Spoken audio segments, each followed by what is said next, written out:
Pull up. Don't sink.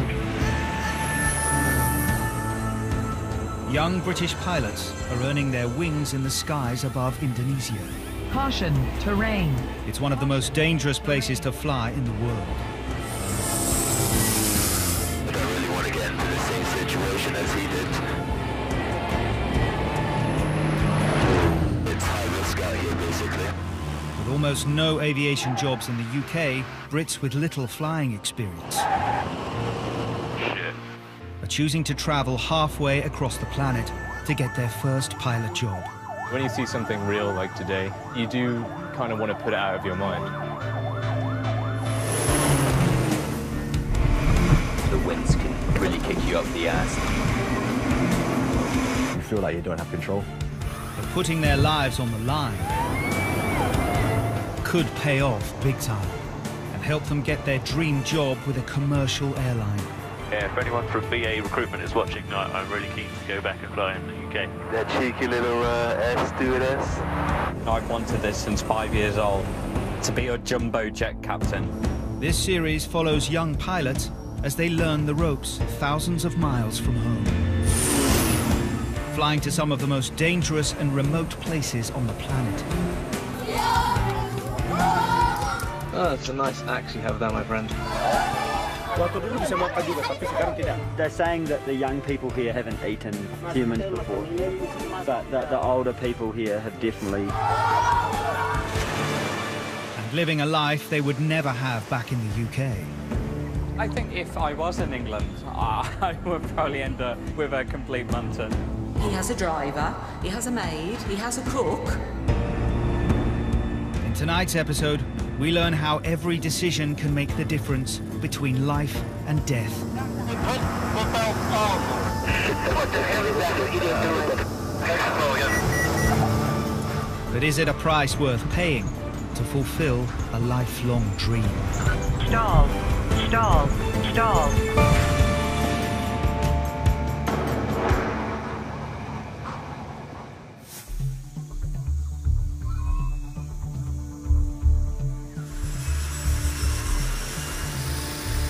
One small airline has made its name flying to some of the most hostile environments on Earth.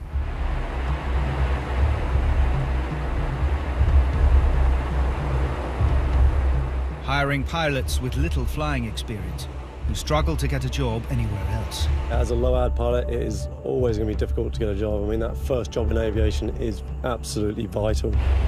Nearly all of Susi Air's 200 pilots are expats. Many of them are British. The airline gets its name from the remarkable entrepreneur who's grown the company into a multi-million-pound business in just 10 years. I sometimes thinking I don't believe it what's happened right now and what we have right now. Starting with 2 planes, and it's now 49.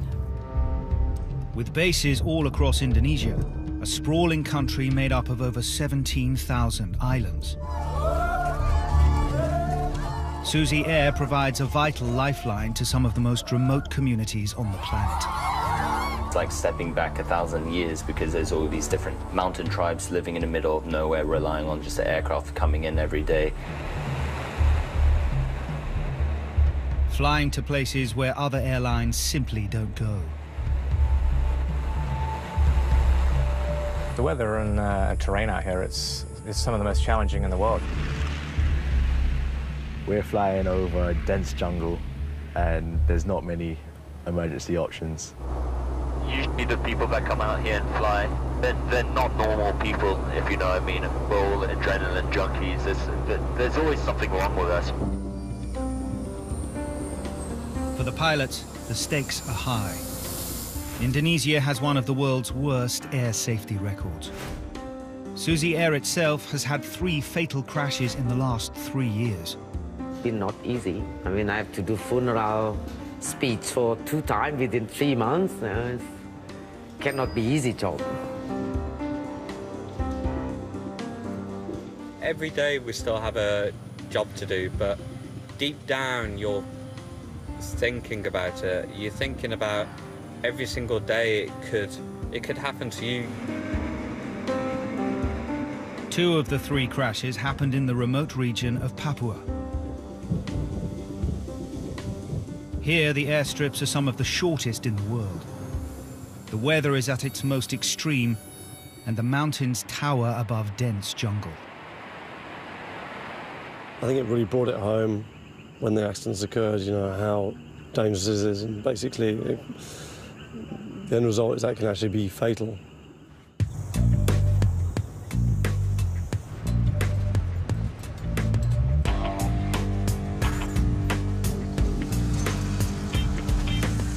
"37-year-old Captain Guy Richardson, originally from Farnham, has the responsibility of being base manager of the lowlands of Papua. It's really tricky at the moment. Got a shortage of aircraft, shortage of co-pilots and captains. Through my 20s, I did a number of different jobs. Did a couple of ski seasons. I was also a taxi driver, worked for a loft conversion company. Still didn't really capture my imagination. I think my mum used to explain me to her friends by calling me a free spirit. In 2011, Guy qualified as a pilot, but needing thousands more hours behind the controls to have any real chance of landing a job in the UK, he found himself at Susi Air. When I first got here, I was paying co-pilots off to take their days so I could go flying. I was offering them food. Yeah, I just wanted to really crack on with my career, get those hours as soon as I could so I could upgrade to captain. The end goal would then be to move on to a larger airline with jets.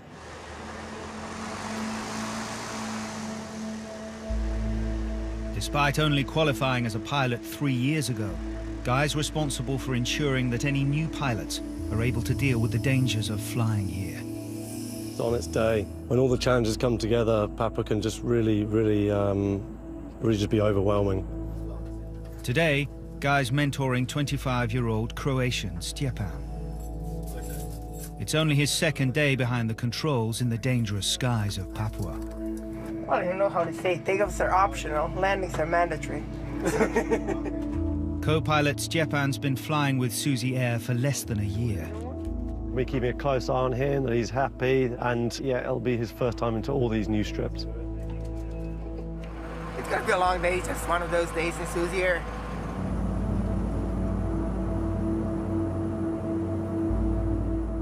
They're flying passengers from the remote island of Biak to the town of Manokwari, 130 miles away. They deal with isolated communities, which means their passengers are often unprepared for the experience. Papua is one of the most remote and definitely the most challenging places to fly to. It's like the final frontier. 10 minutes into the flight, they hit a problem. Okay, Joel, what does he want? Water, can I give him yours? Why does he want water? I don't know, he's spilling it all over himself. He should go back, perhaps. Indonesia 16. What's wrong with it? Now, Romeo. Now, kembali? Kenapa now? No. Apa masalah? Stop doing that. We don't have on our aircraft any flight attendants, obviously. I mean, we are the flight attendants, as well as the pilots, so it's a real concern when a passenger's agitated. Hang on, what's up with this guy? This guy's pretty crazy, isn't he? It's an open cockpit. He can just reach over, grab the controls, or assault one of us. What the hell now? Hey, put the belt on. Okay, do what I say then. Take control again. Take control. I have control.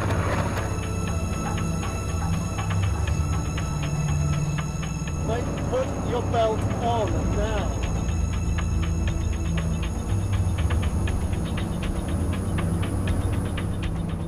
What the hell is that idiot doing with the last dog? We're really worried that he's going to disturb like the other passengers or maybe assault one of them or ourselves, which would be the worst case scenario.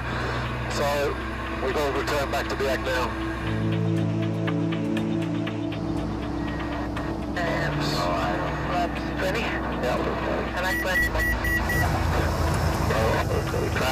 Traffic here, big ship play out. Guy has radioed ahead for airport security to be ready to deal with the situation on the ground. He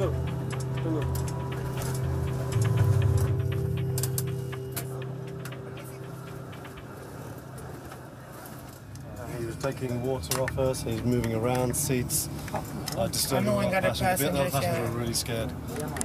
So with that, we had to turn back. He's got water all down in there.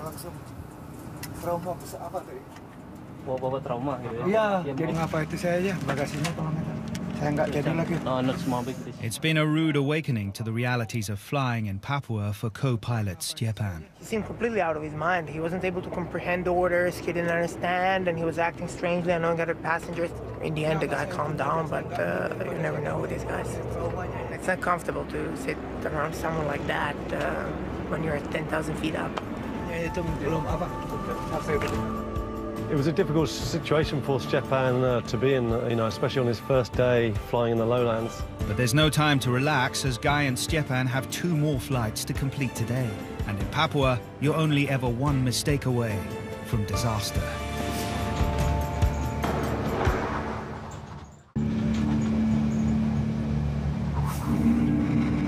In the last 10 years, there have been 60 plane crashes in Indonesia. Despite this, inexperienced pilots unable to find work in the UK are still queuing up for jobs with Susi Air.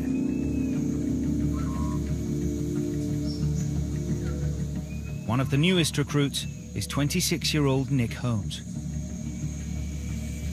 Back in the UK, I sent out over 200 CVs to different airlines and only received maybe 5 responses. If Susi Air didn't offer me this opportunity, I have no idea what I'd be doing. He's placing all his bets on this opportunity. I do like to gamble. I will take risks, and I think you need to succeed. Back home in the Isle of Man, Nick was a professional poker player. And now he's taken the ultimate gamble, leaving behind a secure job and his long-term girlfriend to follow his dream. There are some people who'd think you're crazy for not knowing everything you're getting into. Aviation safety is not as good in Indonesia as it is in the West. Training for the new recruits takes place at Susi Air HQ in Pangandaran, on the south coast of Java, Indonesia's main island. We got off the plane and we went straight to class that very day. It was rush, rush, rush and madness. In 6 weeks, they'll be flying passenger planes. With 3 recent fatal crashes, it's essential that the intensive course prepares them for the worst. If you crash into the ground, seatbelts are useless. If the airplane is going to tip over, break up, explode. From dealing with fire in the cockpit. So who wants to have a first try to put out the fire with the fire extinguisher? To having to crash land into the sea.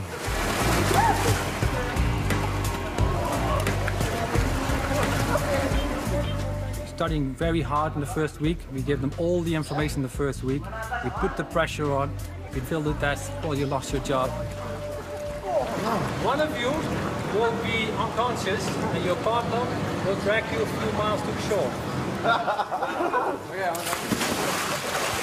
We were in the pool because Indonesia is a large archipelago, and practicing just in case we ever had to ditch and how we'd survive. Especially in a place like this where you can't really be sure how long it would take for someone to come and get you.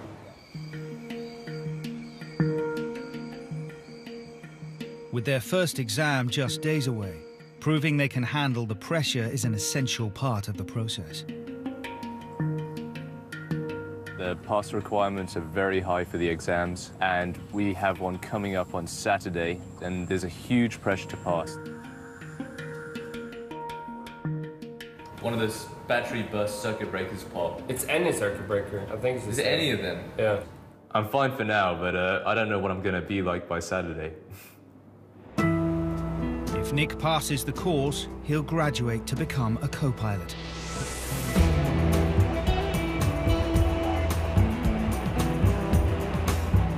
Nearly 2,000 miles away, in the lowlands of Papua, co-pilot Stjepan is being mentored by Captain Guy Richardson.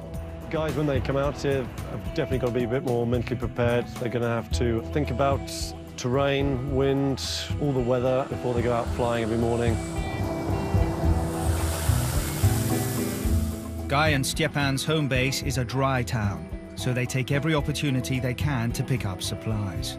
The nearest beer's about 140 miles away, so the guys have to organise with the crew over there to bring a box of the goodies down to the aircraft, and we load them up and fly back all smiles. Stepan, we got the beers in cargo port A. Makes me smile. He's a happy man.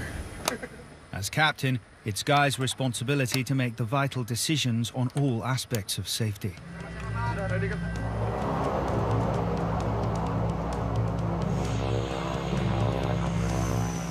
This strip is one of the shortest they fly from in the lowlands.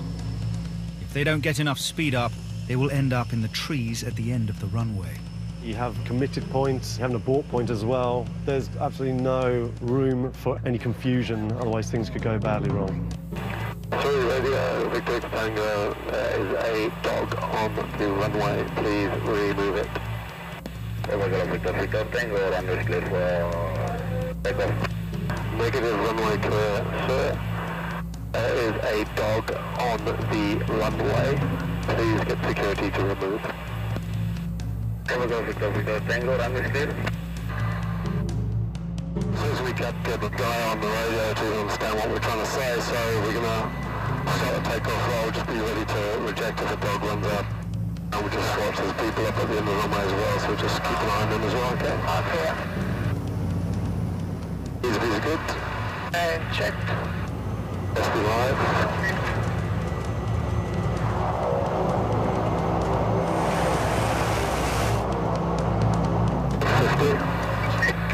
Negative.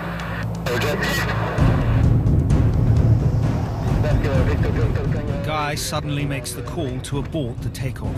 Victor Tango rejecting. We'll try again now. There seems to be a bit of discrepancy between the airspeeds.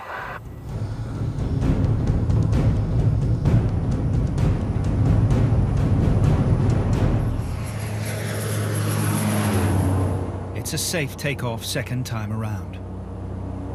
On their first attempt, Stepan's speed dial reading differed from Guy's, and with the correct airspeed critical to a safe takeoff, he had no option but to abort.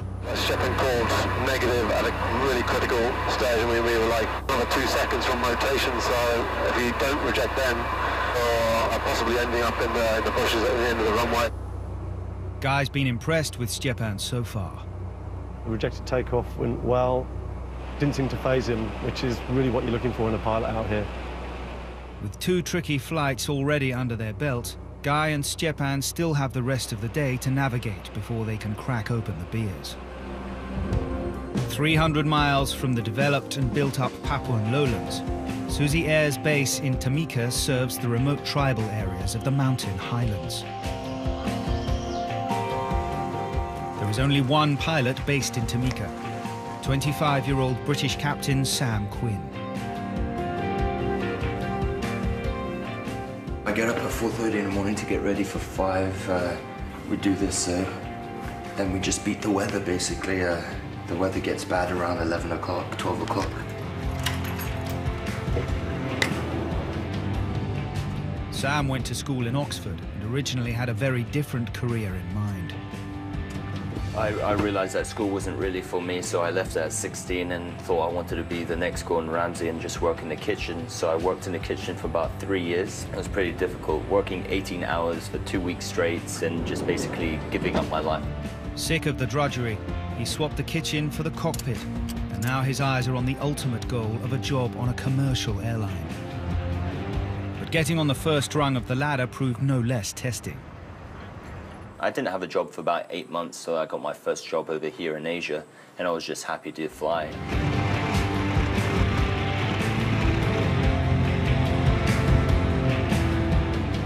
Some people I've known have got jobs for 3 years. Like getting your license and doing all the exams is pretty easy, but getting that first job is pretty hard. That's why most pilots come to Susi Air who have minimum hours. I think the difference between us and commercial airline pilots is that we actually fly the machine more than they do. They rely on autopilot, and us as pilots out here, we're much more hands-on. Sam is flying 80 miles to Sinak, a village deep in Papua's mountainous heartland. The flying here would test even the most experienced pilot, but ex-chef Sam's only been flying in Papua a few months. It's just a high terrain around it, because as you can see, we're at 12,500 feet, and terrain is right there. If we're off track slightly, we're smacking life into that, basically. It's quite scary at first, quite daunting, because you've got all these huge mountains just surrounding you, and you're just in this small little plane, and there's nothing below you, just trees. En route, Sam is reminded of how badly things can go wrong. There's actually a wet port on the side of the mountain, and obviously being a porter pilot myself, I don't really want to get into the same situation as he did. See the fuselage, the left wing just smashed up the left, the right wing down there, and just the cockpit just demolished. This is the first time I've seen the crash. Not nice seeing another porter smash into the side of the hill.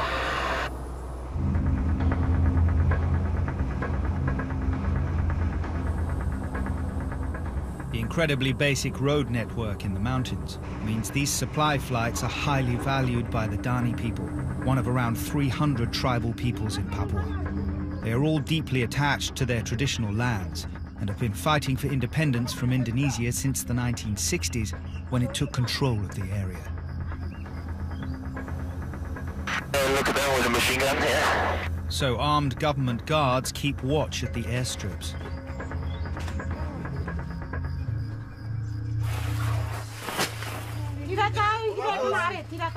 Tensions can run high, and Sam has learned to expect the unexpected. You get rowdy crowds that want to get on the flight, and everyone's screaming and shouting, pushing each other. If they just do get violent, you need to throw everyone off the plane, throw all their cargo off, shut the doors and get out of there. They got the local stash of rice and noodles, so yeah, it's about a 10-minute turnaround, so yeah, we're just going to shoot off back to Tamika. Maksudnya ini, barang ini.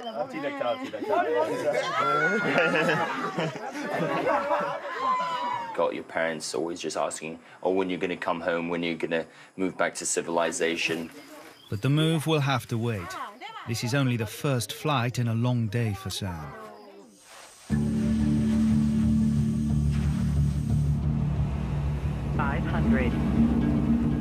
Kiwi George O'Brien is one of the most experienced pilots with Susi Air. He's one of the few people qualified to fly from the mountainous base of Wamena, where the flying is at its most dangerous. He has been a captain here for 4 years, but he still can't afford to be complacent. The weather here is predictably unpredictable. Every strip's to be treated with respect. Today, George is checking out 2 new airstrips. The mountainous heartland of Papua. The only way the tribes can get proper access to the outside world is if they build a strip themselves. George has the job of assessing whether these strips are safe to land at, but he has to fly blind to the first one. Yeah, we just know the general area of the strip. We don't have any coordinates or strip information, so we're just navigating visually. Pull up.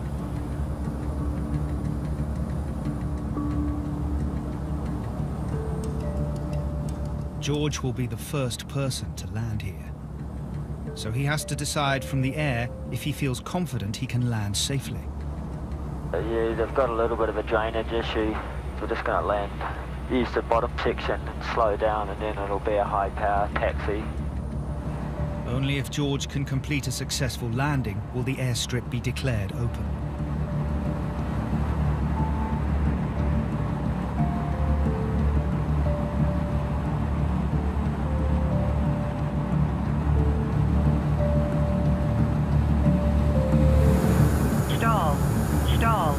Stall.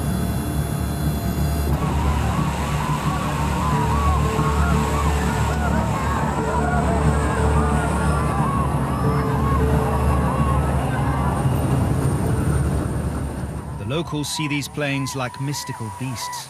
They call them metal birds.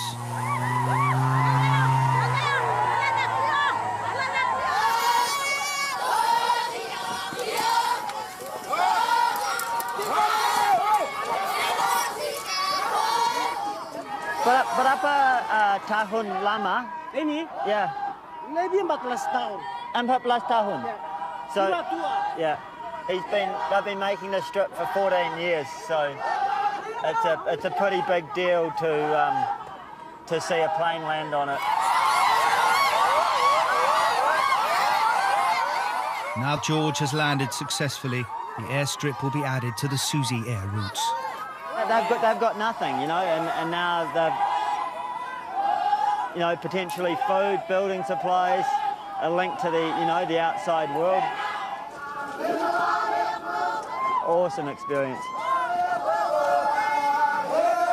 It's a local tradition to present the pilots with a gift when a new airstrip opens.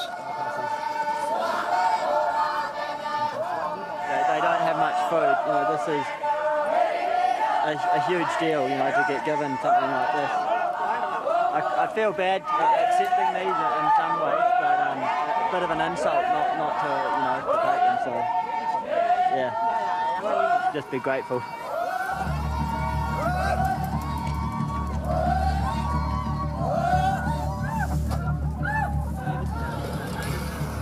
George also has the honour of being the first pilot to take off from this dangerously steep strip.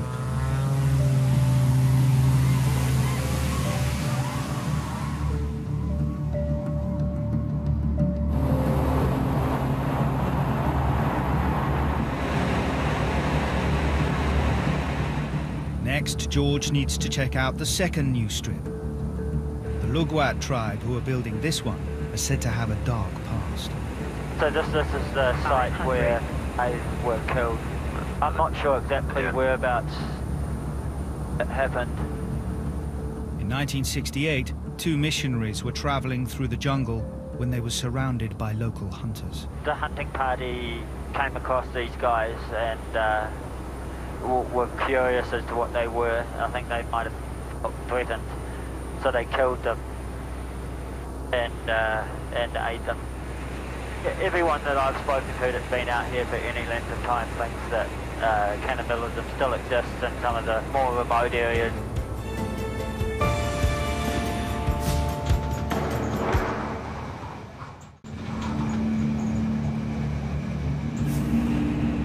Susi Air flies to some of the most remote and dangerous airstrips in the world, providing a vital link to isolated communities.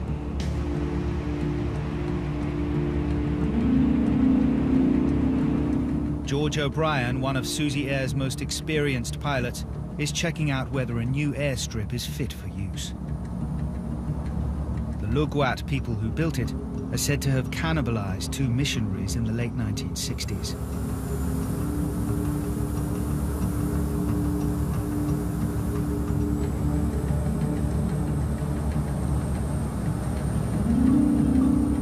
It's still got a wee way to go. We're going to call it after one of them. Unable to land on the strip they'll name after the dead missionaries, George lands on the other side of the valley.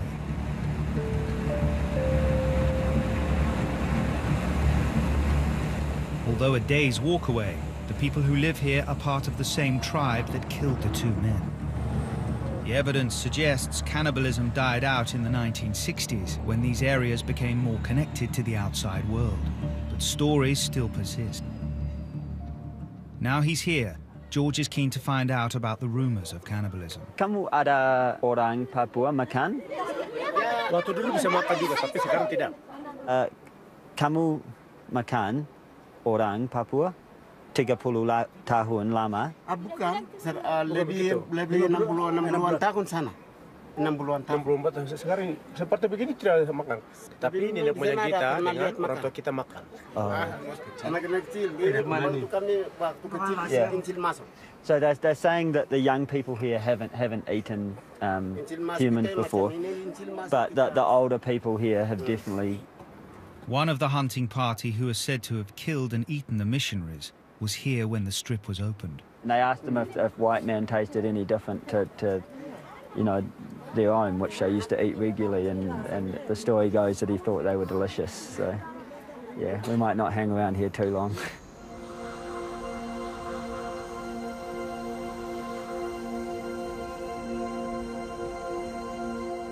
George is keen to find out more about what happened to the 2 missionaries. son of one of the men still lives in a neighboring village. He was a child when his dad met a brutal end, but stayed on to continue his missionary work. So you know that your father was cannibalised after he was killed? Most definitely, both Phil and Dad were cannibalised. People from Lolat, the warriors from Lolat, they followed them through until they were well out of their own village area before they took up the attack against them. Cannibalism was pretty rife in this whole area back in those days. Was that their belief? The whole of the Barlim Valley was really Cannibal Valley, right the whole way. You know, you didn't want to be invited to a feast. You might be the centre of that feast. Yeah, because I've heard from a few people that it still does possibly happen, you know, in some of the remote sort of south coast locations, out in the flatlands. And It wouldn't surprise me. It really wouldn't surprise me that it still happens.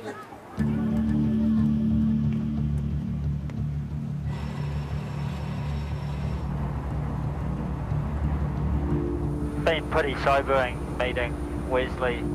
It's a bit of a reality check when you hear all these stories. It just goes to show what a different environment this is. Yeah, this place is a long way from the rest of the developed world.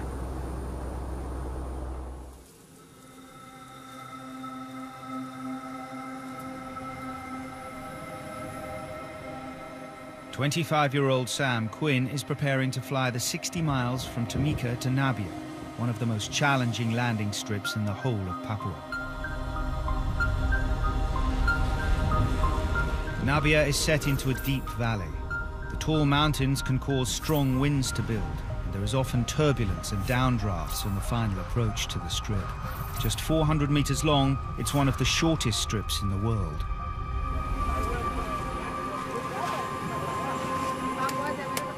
The Susi Air ground crew are in charge of ensuring the planes aren't dangerously overloaded. We have 4 passengers and more some cargoes, and they nearly put the wrong cargo inside. And if they put it, we will be crushed. So just signed the manifest. It's got 758 kilos. You just need to watch out for the tailwinds on this one. The strip is a little bit, it's known for its gusty wind conditions and everything like that. So we just need to make sure we don't have a high tailwind going in. Otherwise, we're just going to have to come back. This strip is a big test for Sam, who only has a few months' experience of flying in Papua.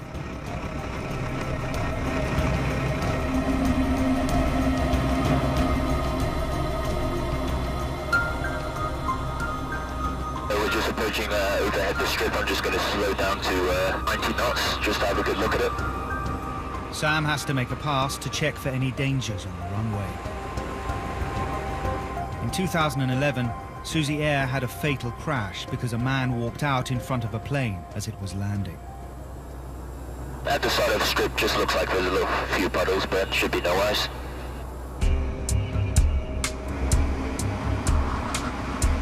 We're just going to shoot an approach. Really strong headwind here. Yeah, full power.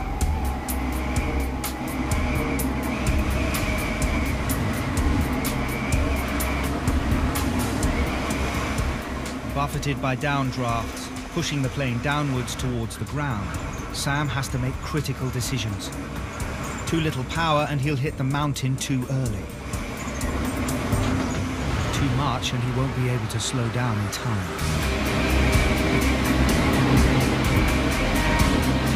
Sam has to fight to keep control of the plane.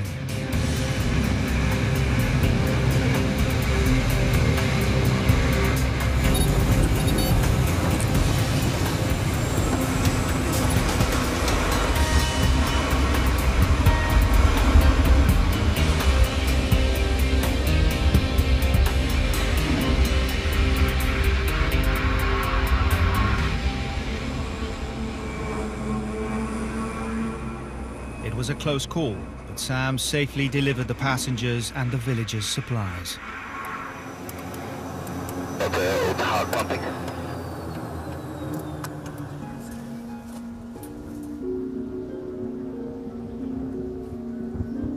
You committed then? Yeah, I was committed. I couldn't turn left or basically wind just pushing us down, and I just more or less nearly had full power on there just to try and maintain altitude, and it was just kept on pushing us down and down and down. That was a bit of a sketchy one. Okay. Sam's proved himself capable of making the right call in the most testing circumstances. I had my experience now. That was probably one of the sketchiest moments I've had, really. I've only been in Papua for 3 months now, and it's just finding out these things when you're out here. It's just a steep learning curve. When the weather's really bad, I mean really bad, and it's really kicking you around, and there's no other way you can get around it. You just have to plow right through it. You do get anxious. Once you think you know everything in aviation, that's when you're going to kill yourself, because you never stop learning.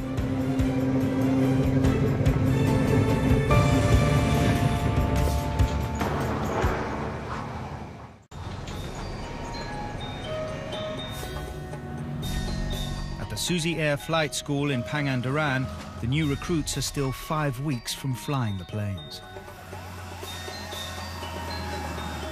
But first they have to get past a make-or-break exam. The sheer volume of information which we're learning is excessive for the time which we have to learn it. At the local airport, head trainer Bas is filling their heads with yet more information. Let's stick together, don't wander off. It's vital they master every element of the planes they will fly. Yeah, there are some instructions. You could read it first. It's up or down? I think it's for both. Don't you have to press? There's an arrow. And there's like a line with the pointy thing on the other side. It's down. With such small crews, they have far more to think about than a jumbo jet pilot. Clean the vomit off the floor, co-pilot job. On a few thousand hours I did, I don't think that anybody ever vomited.